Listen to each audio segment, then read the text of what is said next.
It's a great pleasure to be here today, our nation's capital, at a vital time in the history of this country and for the Jewish people. I want to thank the Jerusalem Post and for organizing this event. But most of all, I thank the Post for being one of the most honest newspapers, not just in Israel, but in the world. Sadly, honesty in reporting today is very rare. I also want to recognize there were senators and congressmen who will be coming here and the administration officials who are with us today and who have been stalwart champions of the Jewish state of Israel and the Jewish people. Ladies and gentlemen, I stand here today not with any comfort, but with great urgency, because what we are facing is no minor issue. It's not just a misunderstanding, and it's certainly not an isolated moment. This is a full-scale assault on the truth, on democracy, and on the safety of the Jewish people everywhere, and especially in Israel. For years, some of us warned that anti-Semitism was growing, not in the shadows, but in plain sight, on college campuses, online, in politics, and even right here in the halls of Congress. Now, anti-Semitism is rampant throughout our culture. For years, too many brushed it aside. They said, it's just a few angry kids. It won't go further. This is America. There is no anti-Semitism in America. They were wrong. Over the past 2 years, anti-Semitism didn't just rise, it exploded. Across Europe, we see records that's happening of violence. These are not just statistics, they are people. Right here in the nation's capital, a young couple that worked for the Israeli embassy, two beautiful young people about to get married, were gunned down. Instead of a joyous wedding, their parents had funerals. At a peaceful demonstration for Israel in Colorado, a woman was not just murdered, she was burned alive. In Berlin, a Jewish visitor to the Holocaust Memorial was stabbed. In Manchester, England, worshippers going to Yom Kippur service were run down and stabbed. Killing them, their crime, they were Jews. This is not normal, and it's not accidental. And it's not just criticism of Israel. It's the world's oldest hatred. Once again, we're rising its ugly head. Let's be clear as it can be. When someone chants from the river to the sea, they are calling for the elimination of the Jewish state. When people chant, globalize the Intifada, they're really saying Jews everywhere must die. Do you ever think that in Western democracies, and right here in the United States of America, politicians would win elections by attacking Jews, by glorifying violence against Jews, by making excuses for it, by building entire campaigns around a single foreign policy issue, Israel? And yes, we've seen this anti-Semitism before. In the late 1930s, when Hitler was rising in Germany, there was a huge effort by the Nazis to unite anti-Semitism in America. The anti-Jewish radio preacher, Father Conklin. Father Conklin was the Tucker Carlson of the 1930s, had 30 million weekly listeners. That's equivalent to 100 million today. Henry Ford spread his hatred through newspapers and massive amounts of money. In 1938, Hitler unleashed Kristallnacht, and one night, Germany went from anti-Jewish laws to murder. Hitler wanted to see the world's reaction, and when he saw there was almost none, he told his advisors 4 days later, now we can do whatever we want with the Jews. We saw an even worse reaction after October 7th. Imagine colleges cheering for the Nazis after Kristallnacht. That's what we saw on October 8th. Today, instead of Conklin and Ford, billions of dollars are being spent in social media. This is all well coordinated, well financed. They are focused and they had a head start. We are behind on this, which makes all the more vital to start fighting back immediately. We must spend as much as it takes to turn social media around with the truth, not lies. Remember, social media is a battleground for the next generation, just as education is. And it's not just colleges and universities. Today, our enemies have pushed their indoctrination against Jews and Western civilization all the way down from kindergarten through 12th grade. Textbooks have been changed by radicals. Our history has been distorted. Many young people have been brainwashed to hate Israel and the United States.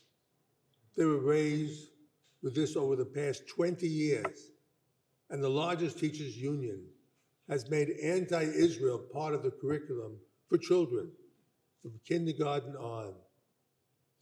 There is one thought I've known this for a fact, that colleges and universities have received tens of billions of dollars from foreign countries. These amounts should be known, and yet colleges have been silent. That must change. We should use every law on the books to hold universities and teachers' unions accountable. If schools are breaking the law through Title VI, they should be sued. On that front, the Trump administration has been stellar, and I cannot thank Hamelin Dillon enough for her great work.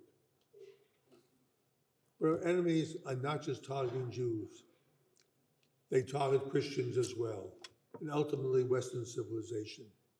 Every advance that human beings have been made since the Dark Ages has come through a Judeo-Christian enlightenment. It comes from our shared Bible and moral structure that place entire foundations on the Ten Commandments. For that came democracy, freedom, the highest standard of living in history. And that is what our enemies want to destroy. We cannot let this happen. The same radical Islamists who have attacked Jews are also attacking Christians. There was once strong, vibrant Christian communities throughout the Middle East. Most are now gone. Bethlehem, literally the birthplace of Christianity, was 86% Christian in 1950. Today it's around 10%. One of the most outrageous lies about Israel is that it's an apartheid state. But Israel is the only country in the Middle East that took in Christian refugees. And it's the only country where the Christian population is rising. Now almost 200,000 in Israel. Since 2009, between 50 to 100,000 Christians have been slaughtered in Nigeria. 19,000 churches have been burned to the ground worldwide. 360 million Christians are facing high levels of persecution in Africa, the Middle East, and even Asia. There is a story that has stayed with me. I can never forget it. One time, about 20 years ago, when I was in Israel, I spoke to a man who put his head on my shoulder, sobbing. He was a teacher in a Christian school in the Middle East.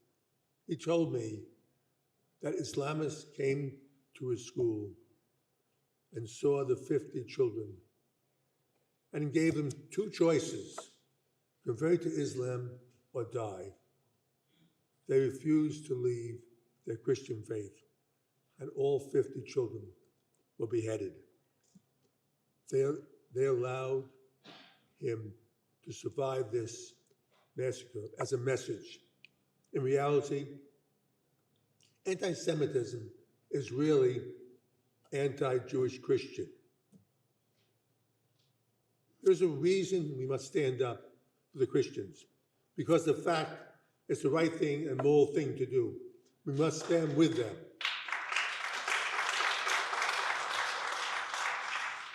Because they stand with us. The strongest supporters of Israel in this country are Christians, and they have been our strongest supporters. From the earliest days of the Jewish state, during the Gaza war, when rockets were constantly fired at Israel. Welcome. When there was air raid sirens were wailing every single night, Christian Zionists didn't cancel their trips. They kept coming. And in many cases, they came to help on farms and factories and businesses. It's not by accident that Tucker Carlson said, the people he hates, even more than Jews, are Christian Zionists. Some of the most vocal and articulate supporters of Israel over the past 2 years have been Douglas Murray, Victor Davis Hanson, Neil Ferguson, Ayan Hirschen Ali, Rupert Murdoch. None of them Jewish, and right here in Washington, our greatest allies in government have names like John Fetterman, Elise Stefanik, Tom Cotton, Lindsey Graham, Rick Scott, Jackie Rosen, Speaker Johnson, Senate Majority Leader Toon, Secretary of State Rubio, and right down the street from here, the man in the White House, Donald Trump, the most pro-Israel president since today. These are our friends, and we are forever grateful. Today, we're in the fight of our lives, and this is how we will fight back. First, we must use social media because that's what young people follow. And I must tell them that you must tell them the truth. Israel must finally get serious about public relations. If Israel can't tell its amazing story to the world, then its enemies will, and they've done it now. We must expose every renegade teacher and their unions. We must expect moral courage from our political officials, not excuses. We must rebuild education around truth, not slogans and lies.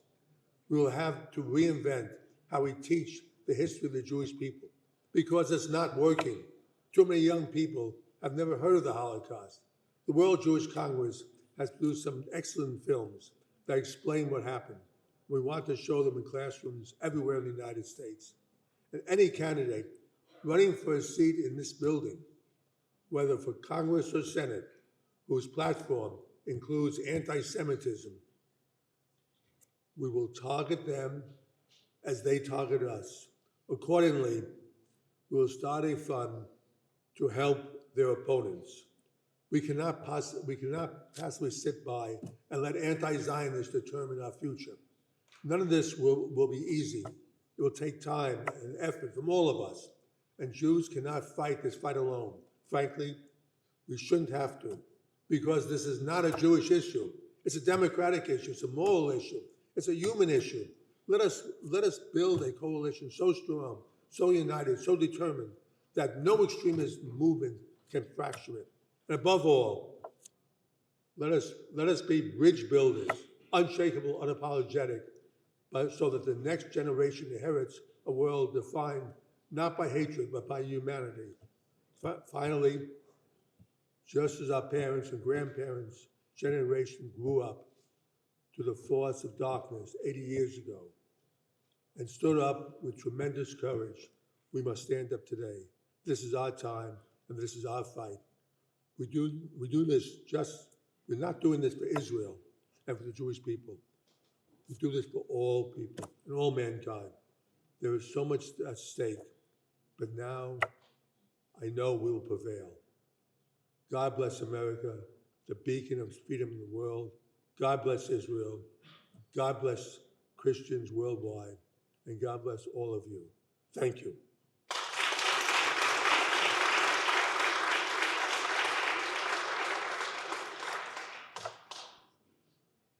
Now it's my great honor to introduce our keynote speaker, Secretary of Commerce, Howard Lutnick. A leader in the business community, someone we will have we have all admired for years, and now a key secretary of the cabinet, President Trump, and like his boss, a strong supporter of Israel. Howard, welcome. The floor is yours. Thank you. Thank you. Thank